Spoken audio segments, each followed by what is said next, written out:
altid være gode venner, vi to. Ligesom Hopper og Topper. Se, Lise og Søren, råber mor. Kom herud og se, hvad de to små bøller nu har lavet. Har de væltet maden? Ja. Lise og Søren henter gulvspanden og gulvkluden. Tag det roligt, mor. Det ordner vi, siger de. Bagefter løber de ud og leger alle fire. Lise og Søren og Hopper og Topper. Snit der knude, så er det, der står. Kan du ikke læse den her? Vil du hvad, nu synes jeg, vi skal vende tilbage efter. Nu synes jeg, vi skal gå og hente tage noget mad. Nej, vil jeg ikke have mad nu? Så læser vi den her. Ej, den er altså alt for lang. Den er mega lang. Hvordan er den? Den er mega lang. Hvordan er den? Skal vi tage Lady og Vagabonden? Nej, det her. Igen?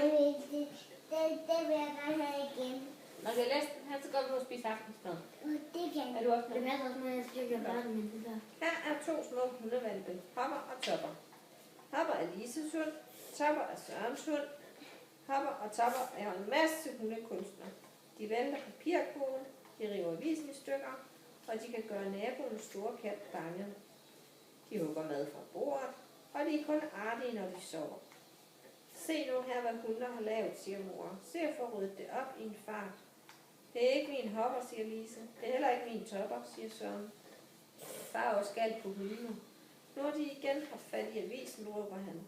Det må være Topper, siger Lise. Ej, det er Hopper, siger Søren. Åh nej, alle mine dejlige potteplanter, jamrer mor. Det er også Hopper, råber Søren. Ej, det er Topper, råber Lise. Og så kommer de op og slås. Hopper og Topper er lidt trætte. De ligger og kæler med hinanden. Men det var ikke ret længe, så leger de.